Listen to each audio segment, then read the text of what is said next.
আমি কার হই?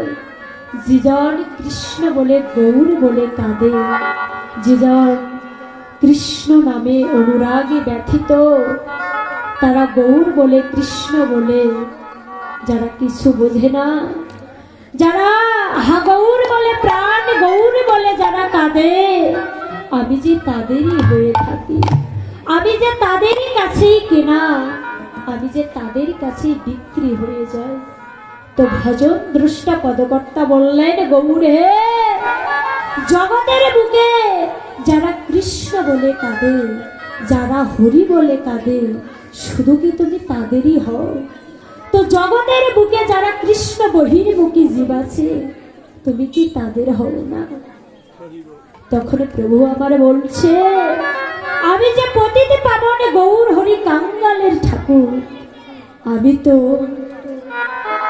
তাদেরও আমি তো তাদেরও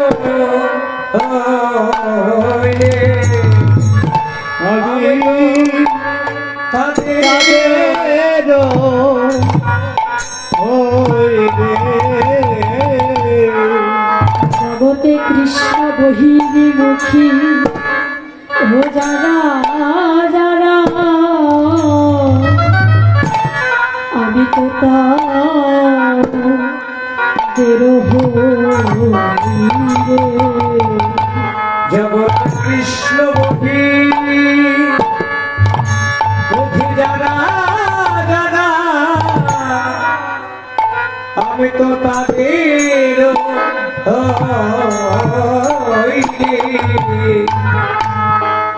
জগতে কৃষ্ণ বহির্মুখী ও যারা যারা, আমি তো তাদের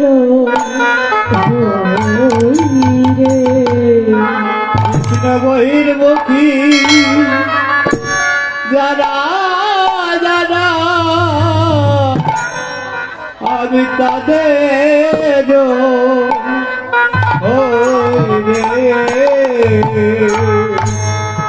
জগতে যারা কৃষ্ণ বহির্মুখী, আমি তো তাদেরও হয়ে যাই। আমি যে পতিত পাবনে কাঙ্গালের ঠাকুর, যে আমাকে ভালোবাসে না, আমি যে তাদেরও হয়ে যাই। তাই গৌর হরি আমার ধবলী শাওলি বলে ডাকছে। কেন? ধবলী শাওলি তো বৃন্দাবন লীলা, তো ভগবান আমার ধবলী শাওলিকে কেন ডাকছে? ভগবান শ্রীকৃষ্ণের দুটি গাভী ছিলেন, একটি হলো শ্যামলা বর্ণে আর একটি হলো সাদা বর্ণে। ওই গাভী দুটি ভগবানের সঙ্গ করতে করতে পরের অন্যায় করত।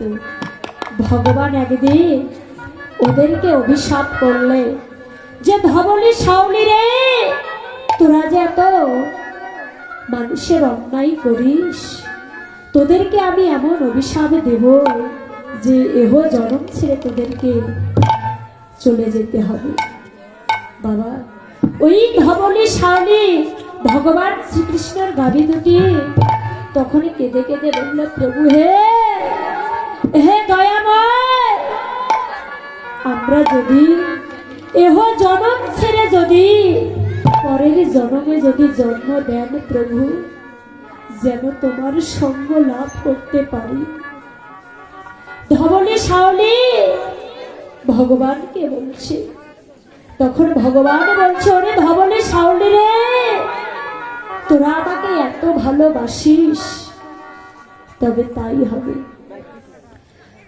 সামনে কিন্তু মাটির খোল আছে, খোলকে খোল বলা যায় না, ওর নাম হলো মৃদঙ্গ। তোমা এই মাটির খোল কখনো কথা বলতে পারে না, তবু অনুমান করা যায়। তেমনি আমাদের প্রাণ বাহুটা চলছে, আমরা দেখতে পাচ্ছি না, কিন্তু অনুমান করা যায়। শুধু খোলে নয়, আমাদের সঙ্গে পরকালে বেজে বেজে বলছে, এবার করো তা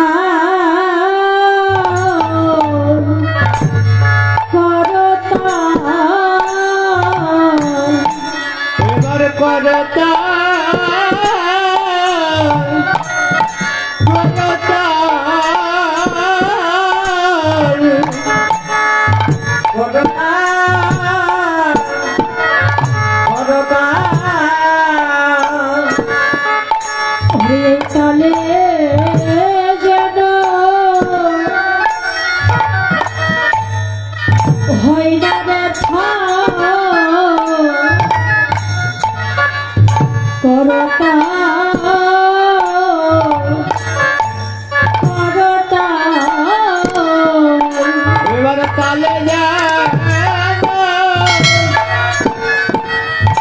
হয় না বেতাল,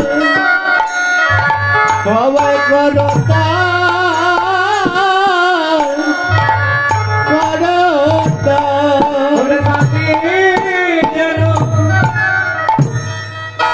হয় না বেতাল, করো তাল, করো তাল। তাই আমার গৌরহরি বলছে এই তালে যেন হয় না বেতাল, তোমরা করতাল করতাল।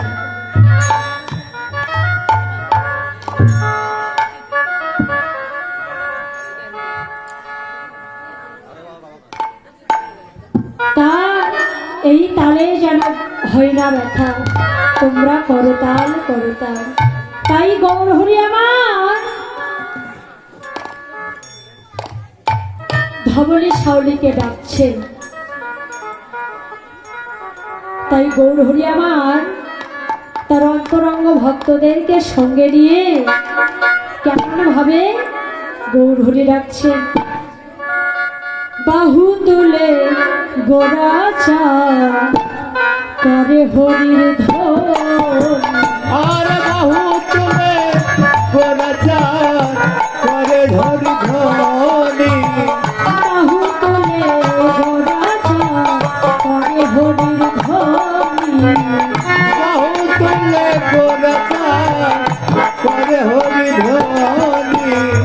আনন্দ বিধে নদিয়া রাবণী, আর আনন্দে ভরবে নদিয়ার আনন্দ ধরে না, আনন্দ ধরে না, আনন্দ ধরে না, আনন্দ ধরে না। আনন্দর নূর দেখে আনন্দ ধরে না। আনন্দবতী হেরে আনন্দ ধরে না। তাই গৌরহরি আমার যখন বাহু তুলে নৃত্য করলে, তো ভজন দ্রষ্টা পদকর্তা বললে এই নদিয়ায় শুধু রমণীগণে আনন্দ পেল, এতে কি নদিয়ার পুরুষেরা ছিল না? পুরুষেরা কোথায় ছিল? কি বাবা, আপনারা কি পুরুষ? আমরা সবাই রমণী নারী। পুরুষ শুধু একজন, সে হচ্ছে আমার অনাদিরাধি প্রাণ গোবিন্দ। আমরা সবাই রমণী। তাই বাবা দেখে, আমাদের কিন্তু আমি একটা কথা বলি যে আমাদের প্রত্যেককে দীক্ষা শিক্ষা মন্ত্র করা দরকার। দীক্ষা শিক্ষা মন্ত্র গ্রহণ না করলে কি হয়? দেহটা অপবিত্র থাকে। তো নারায়ণের পরম ভক্ত কে ছিল মা? নারায়ণের পরম ভক্ত কে ছিল? নারদ। তো নারদের দীক্ষা শিক্ষা মন্ত্র গ্রহণ হয় নাই। তো একদিন মা নারদ স্বর্গে দাঁড়িয়েছিলেন। যেখানে দাঁড়িয়েছিলেন প্রভু আমার সেই স্তরের মাটিটা কেটে অন্য স্তরে ফেলে দিতেন। তখন মা, ও মাসিমণি এত কথা কেন? তো নারদ বলছে, প্রভু আমি যেখানে দাঁড়িয়েছিলাম তুমি সেখানকার মাটিটা কেটে কেন ফেলে দিলে? তো প্রভু বলছে, নারদ অপবিত্র মাটি তো স্বর্গে রাখা যাবে না, এই জন্য আমি মাটিটা কেটে ফেলে দিলাম। যে কেন প্রভু? যে নারদ তোমার যে দীক্ষা শিক্ষা মন্ত্র গ্রহণ হয় নাই, তোমার দেহটা অপবিত্র আছে, তো তাই অপবিত্র মাটি তো স্বর্গে রাখা যাবে না, এই জন্য আমি মাটিটা কেটে ফেলে দিলাম। যে প্রভু কি করলে আমার দেহটা পবিত্র হবে? তখন প্রভু বলছে, নারদ তোমাকে দীক্ষা শিক্ষা মন্ত্র গ্রহণ করতে হবে। তাহলে তোমার দেহটা পবিত্র হবে। বলছে প্রভু, তাহলে আমি কার কাছে দীক্ষা শিক্ষা মন্ত্র গ্রহণ করব, আর আমার গুরু কে বা হবে? বলছে নারদ, তুমি যাও, তুমি মন্দিরে গিয়ে শয়ন করো। শুভ প্রভাতে, শুভ প্রভাতে তুমি যার দর্শন পাবে, যাকেই তুমি দেখবে, তাকেই তুমি গুরু বলে মানবে, আর তার কাছেই তোমাকে দীক্ষা শিক্ষা মন্ত্র গ্রহণ করতে হবে। তো তাই বাবা নারদ মন্দিরে শয়ন করলেন। সূর্য উদয়ে 1.5 ঘন্টা পূর্বে নারদ শয্যা ত্যাগ করলেন, মানে বিছানা ত্যাগ করে পথে এদিকে ওদিকে দেখছে, কারো দর্শনে পাচ্ছে না। তো এদিকে প্রভু আমার আগেই কি করলেন, এক পাটনি রূপ ধরে বসে আছে। হঠাৎ বাবা নারদ ওই পাটনিকে দর্শন করলেন।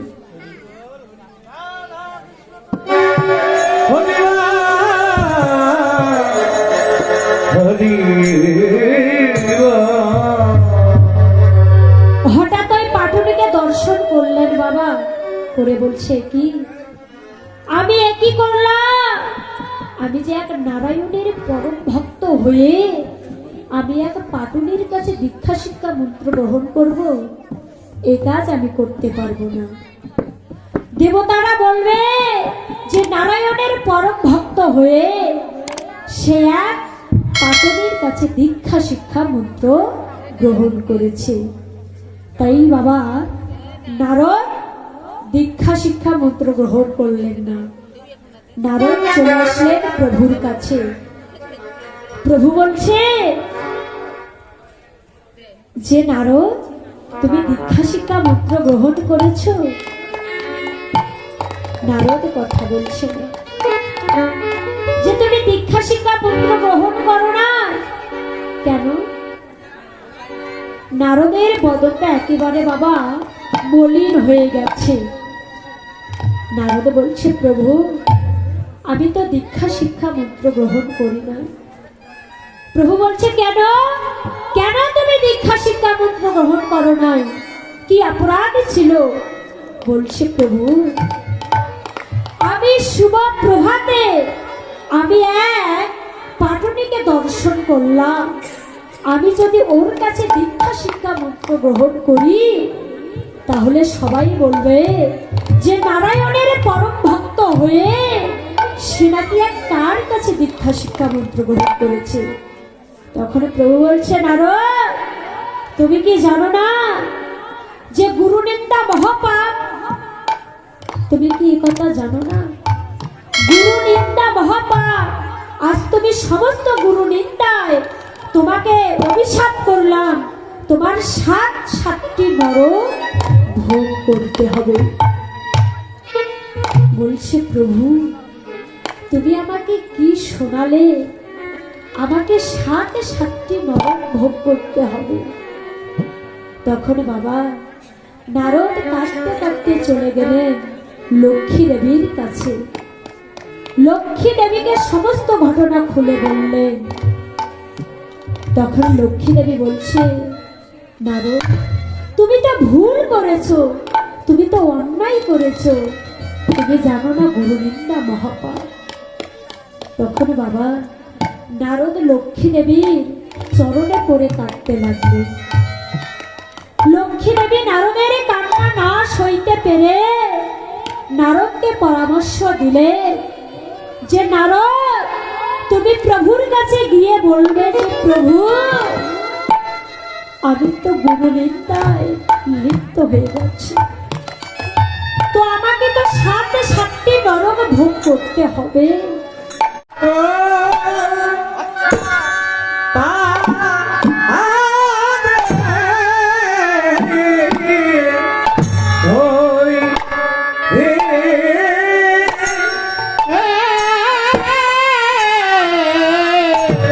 আমি জন্মের